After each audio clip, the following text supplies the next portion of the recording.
Good afternoon, everyone. The informal meeting of the Richmond City Council will now come to order. And Madam Clerk, if you would provide the chamber emergency evacuation announcement. Upon activation of the emergency alarm signal, all persons should immediately exit the building. Please use the exits to the left or right front of the council chamber or the east or west stairwell outside the rear doors of the chamber. Do not use elevators or escalators. After exiting the building, proceed to the assembly area located in front of the Department of Social Services building at 900 East Marshall Street. Able persons should assist visually and hearing impaired visitors with exiting the building. And Madam President, I believe there are two motions for electronic participation. Yes, Madam Clerk. First, pursuant to Rule 3D 4B of Council's Rules of Procedure, Council Member Stephanie Lynch has requested to participate in this informal City Council meeting via Microsoft Teams from Wintergreen Resort in Nelson County, Virginia, due to personal travel. The council members present must adopt a motion to approve her participation in this meeting by electronic communication means if it appears to us that her request complies with Rule 3D. At this time, pursuant to council's rules, I will solicit a motion from the members physically assembled approving Ms. Lynch's participation in this meeting by electronic communication means. So moved. Second. Council is now voting on the motion as read. Mr. Breton, Aye. Ms. Gibson, Yes. Ms. Jones, Yes. Ms. Robertson, Aye. Ms. Trammell, Aye. Vice President Jordan, Aye. and President Newbill. Aye. That motion has been approved. Thank you, Madam Clerk. And we have one more. Yes, we do. Thank you. Madam President, I'd like to make a motion for electronic meeting participation. Pursuant to Rule 3D 4B of Council's Rules of Procedure, Councilmember Sarah Abubakar has requested to participate in this informal City Council meeting via Microsoft Teams from a friend's residence in Breckenridge, Colorado, due to personal travel.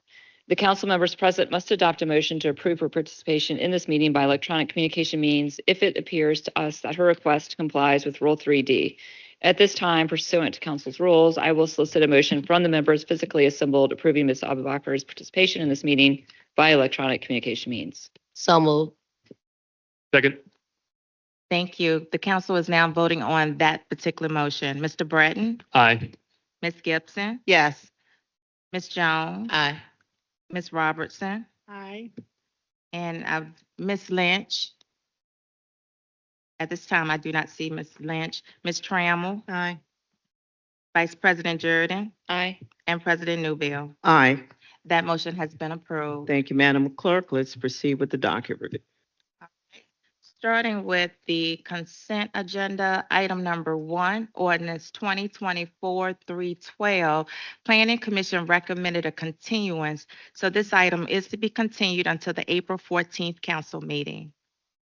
Item number 2, ordinance 2024-329. This paper was continued at the February 10th council meeting, and there is a motion to actually continue, to continue this item to the April 28th council meeting.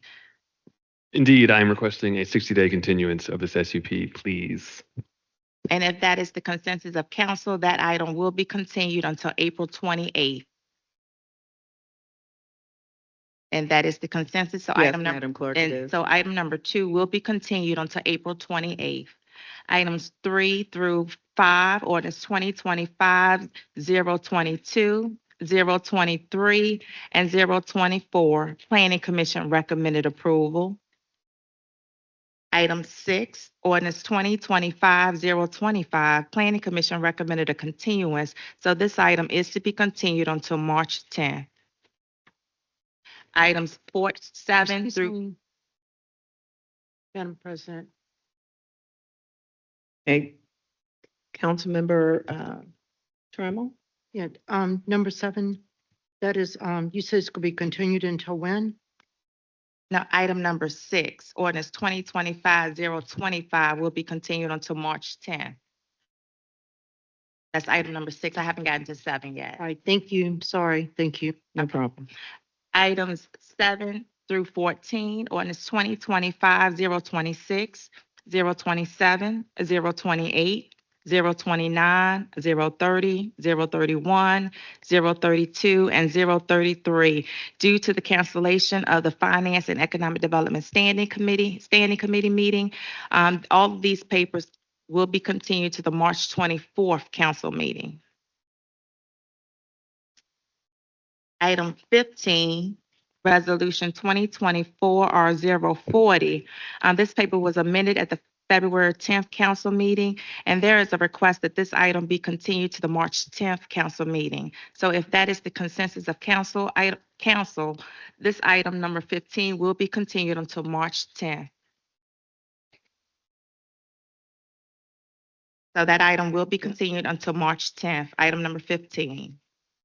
On the regular agenda, we have item 16, ordinance 2024-187, and this item is to be continued until the April 28th council meeting. And Madam President, those are all the items on this evening's docket. Thank you, Madam Clerk. Let's proceed. We do not have us.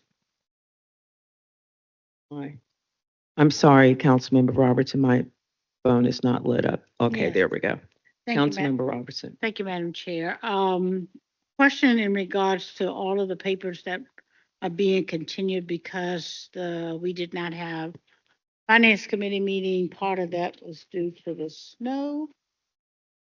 I guess I just want to make sure that in the future, if we cancel a meeting, as to if there's any challenges as it relates to papers that would be negatively impacted because of a lack of a committee meeting, that we kind of draw that attention to the staff to advise us accordingly, as well as administration.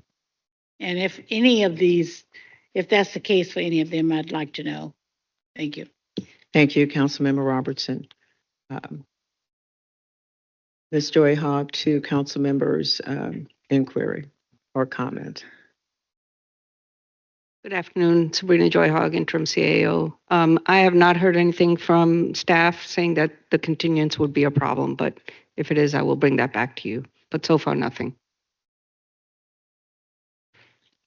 Thank you, Ms. Joy Hogg. Councilmember Robertson? Did that? Okay, okay, yes. Okay, So, Madam President, we do have a presentation, the real estate assessments update with Mr. McKeechin. okay. Thank you, Madam Clerk. And just to make note, paper number 2024-R040 per council's rules and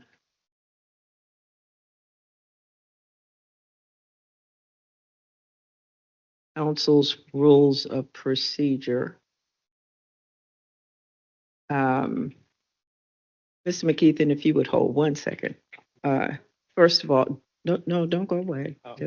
Just wanted to say, paper 15, number 15, our resolution 2024-R040 was continued as our rules of procedure preclude us from acting upon a paper that is before us the same evening as the presentation, and we will adhere to the rules for council in this regard. So thank you.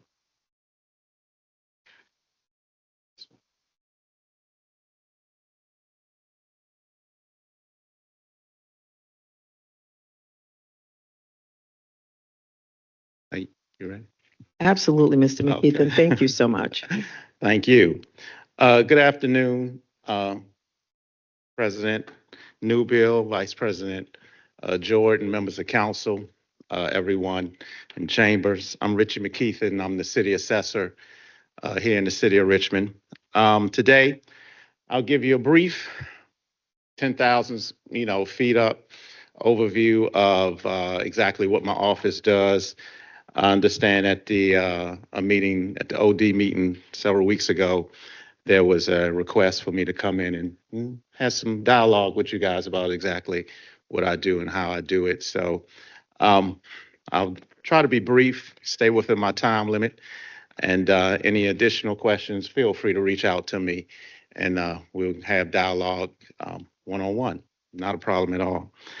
Before I get started, I'd like to introduce my deputy, Charles Evers. You guys know Charles. He's been my deputy for several years. He'll come up and give you a little update on where we are with our new system, because I understand you guys wanted to kind of know exactly where we are with that as well. So having said that, thank you for having me, and I hope I don't disappoint you with my presentation. Okay. Uh-oh.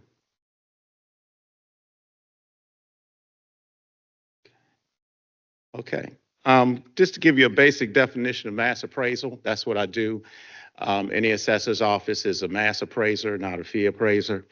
It's a task of discovering, listing, and valuing all real property in the jurisdiction.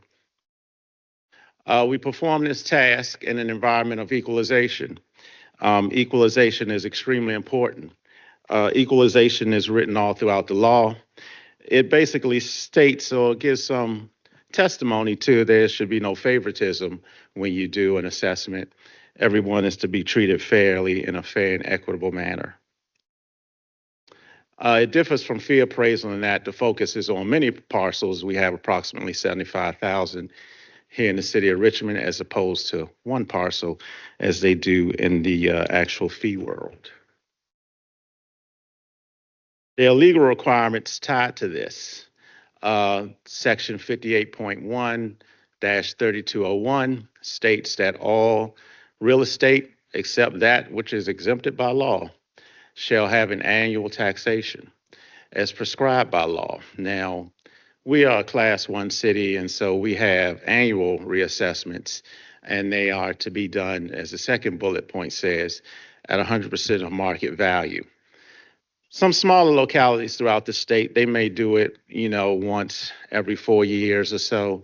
But City of Richmond has been designated Class 1, and so we have annual assessments. And another very valuable point in which I come across all the time is that I don't get to say that it's not going to be done at 100% of market value. I have to do them at 100% of market value. That's nothing that I can subjectively decide to do. That's state law. Okay. We have industry standards, which pretty much run a lot of what we do. The industry standard that we go by, the organization, is the International Association of Assessing Officers, commonly known as the IAAO. Now, you guys have heard me talk about them in your community meetings when I come out every year and speak. But they pretty much guide a lot of what we do, and we follow their standards, the professional organization internationally. We follow their standards so we can have credibility and actual accuracy in our values. Once again, it's an internationally recognized organization that's been in existence for many, many years. Now, the assessment valuation methods, getting further down to the nitty-gritty of this whole thing. The assessment valuation methods depends on what type of property it is. Okay, for example, you got single-family residential homes, you have multifamily properties, you have industrial properties, you have vacant land. Depending on what type of property it is, pretty much drives what method we use to value it. We look at things like highest and best use, zoning, location drives a whole lot, if not everything. Any restrictions that are there are all considered when we're valuing property. Now, in the mass appraisal world, especially in the assessor's world, there are 3 approaches to value. You've heard me kind of drill these throughout the year. It's the sales comparison approach, the actual cost approach, and the income approach. And once again, the type of approach that is used depends on what type of property it is. Now, the sales comparison approach is a set of procedures in which a value indication is derived by comparing property assessed similar to the actual subject property. You are pretty much really familiar with this because residential single family homes is the biggest winner in this particular category. Everyone knows what properties are selling for on their street, and pretty much everybody knows how that property compares to the property that they actually have. And so what those properties are selling for gives you an idea as to what your property might sell for. All right. It can be used to value improved properties as well as vacant land. It's the most commonly preferred method when there are an abundance of sales, like residential single family homes. We have an abundance of sales in a lot of our neighborhoods. And once again, residential single family homes is the actual real winner in this category. Now, the cost approach is something that you've heard me talk about because it's a set of procedures where value indication is derived by estimating a reproduction or replacement cost new of a structure. And then you take out any depreciation and then you add back the actual land value. This is used for only improved properties. We don't use this in any shape, form, or fashion for vacant land. But for improved properties, take this building, for instance. You would add up every component of this building, what its actual cost to replace new would be per square foot, and then suck out any depreciation over the period of time for all of the maintenance and things like that that have gone on with it, and then add back in actual land value. Marshall and Swift is one of the more renowned providers of this type of information, and pretty much everyone uses Marshall and Swift, or a lot of people do. And last but not least, it's the income approach. That's an approach you're familiar with because it deals with an actual income stream of any particular property. It's a set of procedures that indicates a value for an income producing property and its anticipated cash flows, and it derives them into a value. A good example of this will be an apartment complex or an office building that has leases and things like that, in which you are taking that information times the square footage of the lease and actually valuing it up to get a overall value for the total property. As it says, it's typically used for large office buildings, apartment complexes, and hotels. Now, one of the topics during that O&D meeting was property located at 2001 Findle Avenue. I didn't know exactly what you guys wanted to discuss about it, but it's a vacant lot. There's a parcel number there. It contains about 21,436 square feet. Now, I had researched and found information about a demolition permit that was around 2007, but the current assessed value for the parcel is $80,000. Now, Zillow, because I understand there was some discussion of Zillow, may still have it as an apartment complex, but in all actuality, it's a vacant lot. I went out there to see it myself. It's vacant, and it's currently assessed for $80,000. So with that, I'll see if you guys have any questions. I promise you I'd be brief, but any questions you have, we'll take at this time. Thank you, Mr. McKeithen. Members, are there any questions? Councilmember Gibson. Thank you, Madam Chair. And thank you so much for the presentation. Much appreciated. I have one point before I get to the beef of my my point. Is if you could go to the slide that says with the law. You just tell me where you want me to stop. Yeah, this one right here. Okay. I did want to highlight that the way that the law is written, it says shall. And so, and I'm sure legal could speak to this, but the word shall has been somewhat controversial in legal context. And in 1995, the Supreme Court ruled that actually shall can mean should. And so that there is some flexibility there. And the reason why I highlight that is, if we're talking about affordable housing, I do think that this body should consider allowing the use of shall to allow some flexibility in how we are evaluating land. And the reason why I made the request to have this discussion today is in the context of the biennial property plan with the surplus property, in which the property on Fendel was one of 21 properties. And the larger context of my concern was that by and large, the overall assessment seemed very low for all of them, considering we're talking about 21 properties and a time when real estate, the value of real estate is high. And so the property at 2001 Fendel is simply an example, but I think a fair one. It is in the 3rd district. I've been by the property myself, and so this is a lot. It's about a half acre, and the valuation in the document is $80,000. So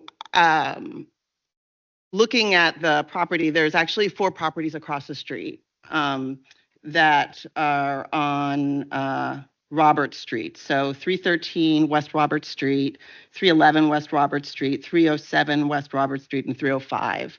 And combined, those 4 properties, all zoned single family, all are about the same as the 2001 Fendel Street property, each at about 0.11 acres. So altogether about 0.46 acres, which is a little bit smaller than the property at 2001 Fendel.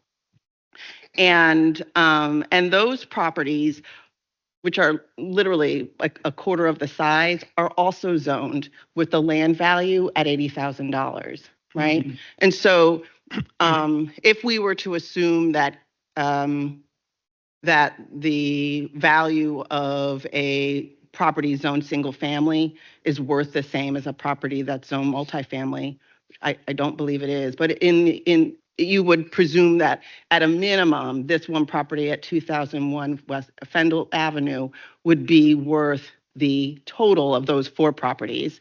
So that would add up to about $320,000. The other thing that I think is important to highlight in specific with the property at 2001 Fendel Avenue is that looking at the property assessment records, the value of that property has not changed since 2012. Right. And so, and we all know that the property values have changed quite a bit in that time. And so in 2012, the 4 properties across the street, they changed in value from $22,000. I'm just talking about the land, not the built structure, just so that to be clear. So the land for those 4 properties across the street in 2012 were worth each $22,000 and have since been 4 times as much. So by the same kind of math, right, if this property was worth $80,000 in 2012, and it too would have valued by 4 times as much, which also gets us at about $320,000 as a value for that land. Now, what I think going to Zillow, right, the property value loaded in Zillow is $2 million, right? And so what I do believe could be true is that Zillow doesn't know, even though the picture in Zillow shows too that it's a vacant property, but that the Zillow may think that the structure is still there in its algorithm, right? But in see, I have Zillow's picture. The thing I pulled up from Zillow had still had it as an apartment complex with the 2 men, but I don't know. I mean, in Zillow, it shows just like our property records do, right? That in 2007, there was a structure that no longer exists. So in our records, the property value, the built structure value, zeroes out in 2007. But what I think happened in Zillow, right, is that Zillow is still under the belief that there is a property or there's a building on there. And, if we figure the houses across the street, basically the land itself was about, say, 20% the overall value of the property, right? So you would then say, okay, well, if it thinks that the buildings are still on there, that the land would be then 20% of the $2 million, which works out to about $400,000. So I believe that one property, which is currently assessed at $80,000, would be more accurately assessed anywhere from $320,000 to $400,000. Now, again, this is just one property in a list of many. And so my hope is to revisit this. Now, to be clear, like if we were in this discussion saying, hey, going back to the first point about affordable housing and the ability to have some lenience when for certain things, like if we could do that, right? And we were talking about selling this property, that is worth literally like almost $500,000, right? For $80,000, then I would say yes, right? If this was done specifically in the context of ensuring that there are affordable housing units built, then I would absolutely be in support. But in the context where there has been no discussion about affordable housing in this biennial plan on offloading these properties, I think it's incumbent upon us to make sure that we have assessed them to their full market value, which there's at least one example, and I believe probably more, just given the fact that those numbers were so low, that we revisit that.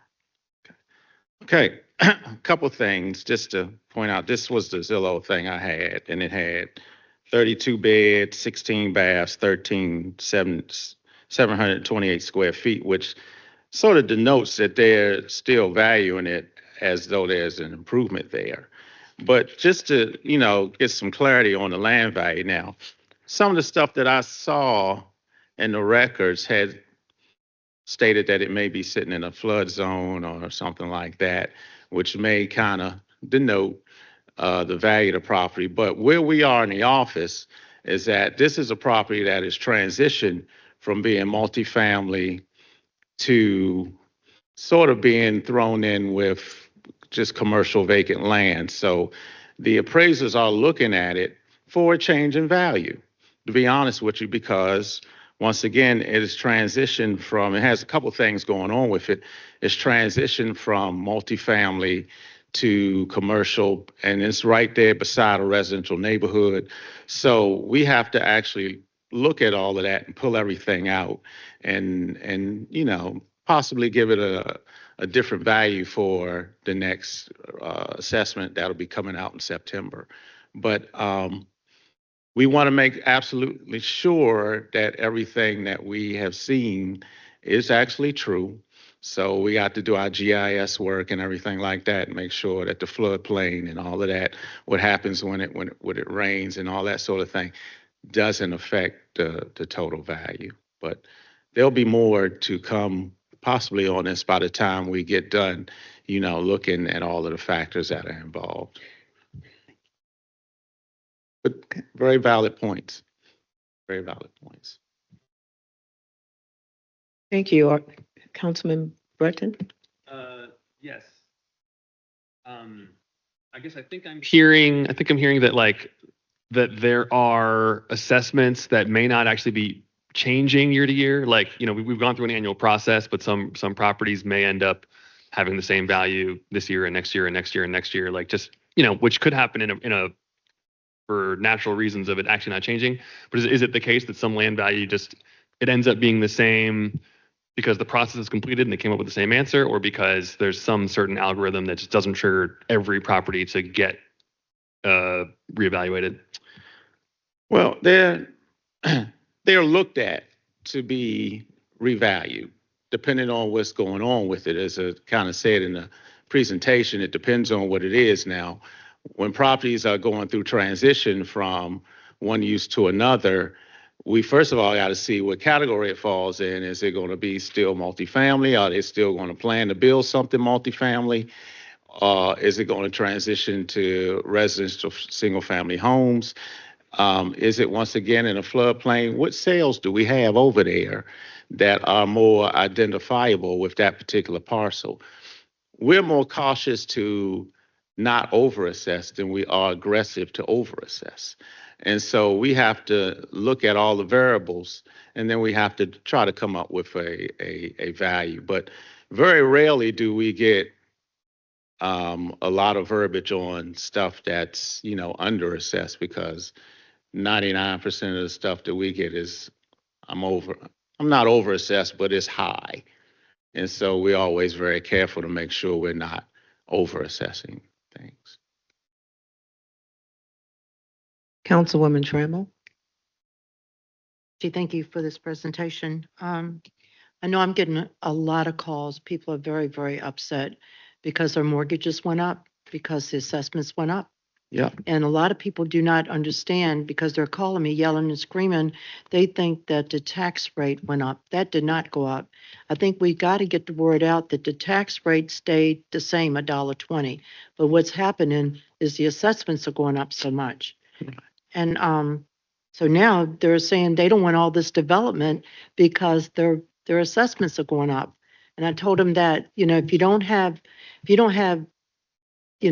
development in your area, whatever, we will never get the grocery store. We'll never get some of the things that that we need in our area, especially in Southside.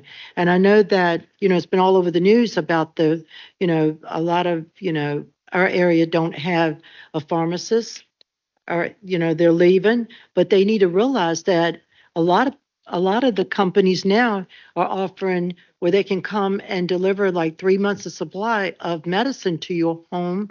And a lot of seniors like that, because a lot of citizens like that because of their work schedule and things like that. So that's another reason why we're losing a lot of the pharmacists. And now the grocery stores, they're offering so much, where they can come and deliver the food. And also things are changing. And Yep. that's why I just got, just text someone and told them that, we got to have development. We got to have rooftops, because if you don't have rooftops, you won't get anything. They said if you got so many rooftops, so many development, then why can't our assessments go down? I said, that can't happen because of state law that you've told us that. But what could go down is the real estate tax. We could reduce it, that I tried, and a few of my colleagues tried we were not successful. And I think we need to relook at that again, because with all this development and all that, all this money coming in, I think we could, which that doesn't fall under you, I understand that. But people are asking, how is this property over here being assessed this much, and this property over here is not being assessed but like this in certain areas of, I'll say, my district? Okay, so a couple things. One, as you all know, the assessor doesn't control the tax rate, although our tax rate hasn't changed since 2008, I believe, Charles. Yeah. No, Governor Wilder, Yes, a long time ago. long time, 16 years. And so, as you know now, for all of you who don't know, I live in Councilwoman Trammell's district, so I know very well what she speaks. Our district, the 8th district, has really increased in value because it's been extremely desirable, because the actual affordability. And I send you guys articles. We all aware of what's happening in Richmond, where we've been being inundated with people moving in from other places, and the people that are moving in from other places are moving in with a degree of wealth that is not pretty much standard here. So from an economic perspective, especially nationwide, when you have a very small amount of properties for sale, and then you have a large influx of people coming in, what's that do? That drives prices up. And so what you have been seeing over the course of the last, well, I've been back here since 17, is the prices go up just through pure economics, supply and demand. Okay. Now, when your assessments, and there's that slide that I showed you about the 100% of market value, that second bullet point, the assessor can't control how much percentage he has to assess by. It has to be 100%. So if he has to assess at 100%, and it's a wealth of people moving in, and it's a small amount of properties for sale, that makes the assessments go up. The only way you offset that is with your tax rate if you can afford to. And that's one of the biggest things Charles and I hear every time we go out to these community meetings when we're upstairs in our office. They don't even, it hasn't been as much about the value as it has been about the tax rate.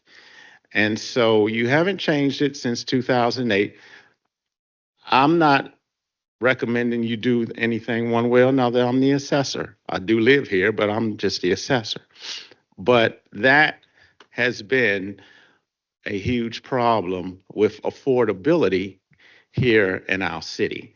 And so I think that's what you're speaking to a lot of, the affordable, because your district and Ms. Jones's district had really been hit because you guys are in historically the two most affordable districts that we have left here in the city, but it's all over. It's not just you guys, because people who are coming here are coming to Sarah's district, the fourth district. They're coming everywhere. And so when they come, they're bringing more money because they're selling their homes where they're coming from.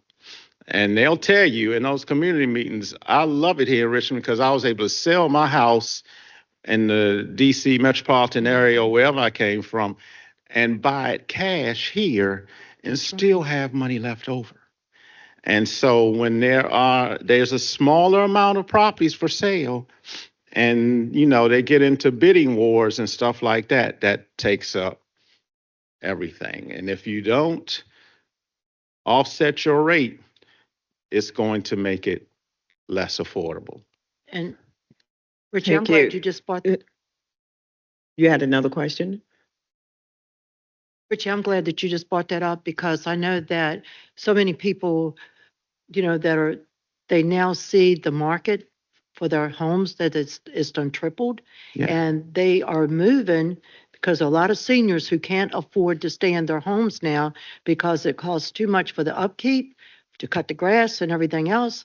And they welcome these people that's coming from DC and all that to come over there and buy their homes because that gives them an opportunity to have cash on their hands too, Yeah. once they sell their property. Because never thought that I would see some of the properties like in Blackwell, Oak Grove, my area, going for over 200 and 300,000? It's 300 now, yeah. Too, you've heard it, and I never thought I would see that. But a lot of people are saying, why don't we go after the ones that are not paying? And I think I forget, because I know that the former mayor was at one of our meetings, I think back in September, and somebody brought up, go after the ones that still owe. There's over $50 million, and you would be shocked to see the ones that's on that list that have not paid the real estate taxes for years. So go after that. Maybe then we could reduce the real estate tax by at least, 4 cents, 6 cents. Why not? Thank you. Now, unfortunately, I don't have anything, I know but you still, that's a very, very valid point. Thank you, Richard. Thank you. Councilman Breton? I guess I wanted to make sure that I understood kind of like what's at stake with our assessments. I know that our tax rate, you multiply the tax rate by the assessment, and that's what you owe from your property taxes. Are there any other cases or business where an overassessment or an underassessment, could impact the city or could impact the residents? I mean, like, for example, if we're trying to sell off public land and the assessment is too high or too low, are we going to get a bad deal? Or, is someone going to fail to get proper financing because an assessment was off? I mean, and I don't even know if this is your expertise, but like other than the taxes that we charge, is there anything else at stake with an overassessment or an underassessment? Now, generally speaking, I've worked for those who don't know, Washington, D.C., Philadelphia, other places, Hampton Roads. The assessment is for tax purposes. It doesn't necessarily mean that if somebody wants to make a deal with the city, that they have to pay what the assessment is. Because when you get into things like that, economic development projects, et cetera, where the city has to have that parcel and the people know it. I can't model that because as the law says, I have to be equitable and I have to do this in a mass appraisal environment, which means that I'm only doing this for tax purposes. So we'll have a base to be able to have revenue to run the city. But when you start getting into things like,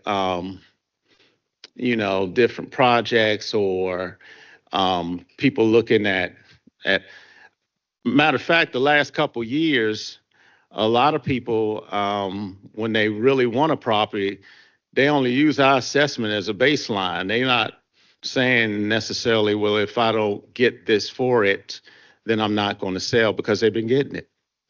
And that's where the bidding wars come in. And that's why our city has actually exponentially increased in value because once again, the people who are in these deals have the money. You can read the bid since and some of those deals that happen in Scott's Addition is a perfect example. They just want to get in. They don't care what it costs as much as it does to get in. And because they're getting in from where they're coming from, they're still getting in at a premium price. Yeah.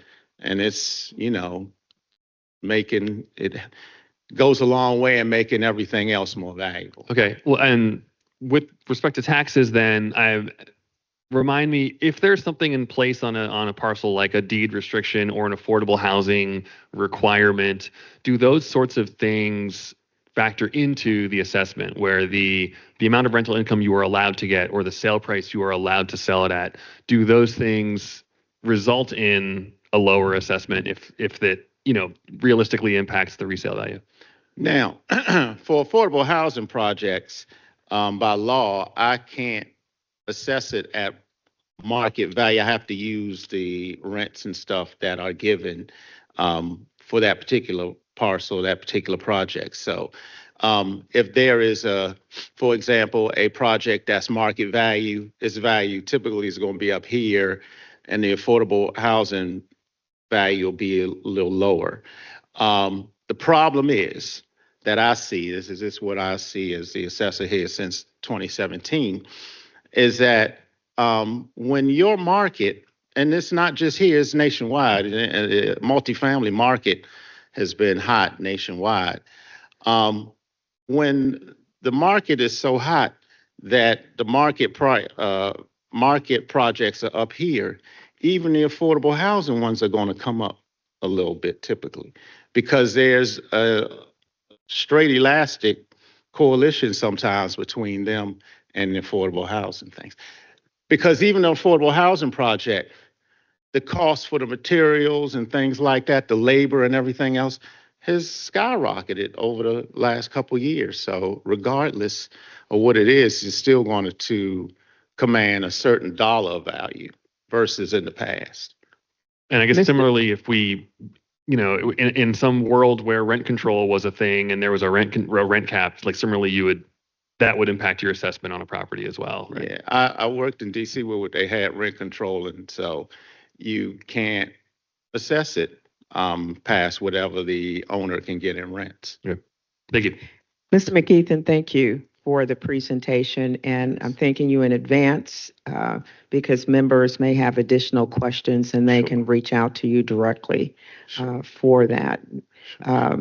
Really appreciate the opportunity to have this presentation, but also to have you respond directly to members. Sure. Thank you. Do you want Mr. Evers to give you a little update on it, or do you have time? Okay. Just 5 minutes. Yes, where we that are. will be perfect.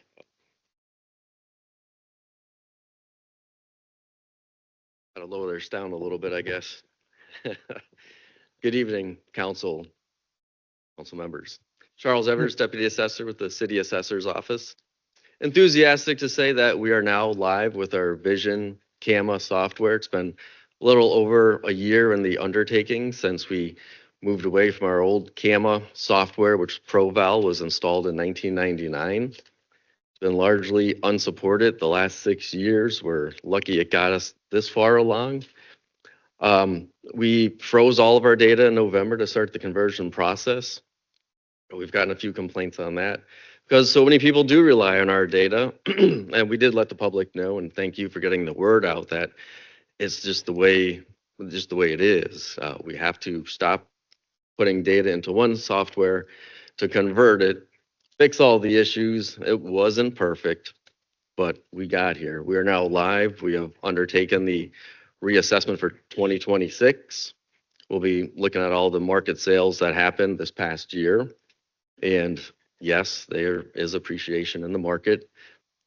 We will study that for the next 3 to 4 months, and Richie will be giving you updates on where we're at with that. So we're gonna dig in. We have quite the undertaking now to get a reassessment done in a shorter timeline, but we will have new software, less glitches, and things should roll out much smoother.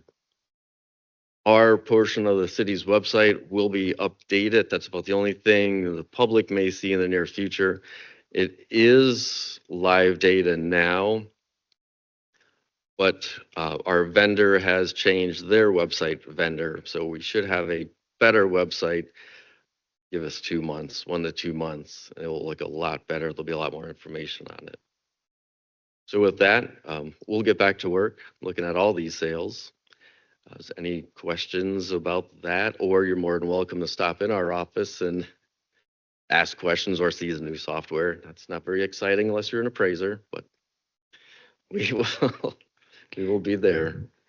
So I want to say thank you. At some point, if we can get an update when there'll be full implementation and of the software, and we'll go live and really understand the full impact for our city.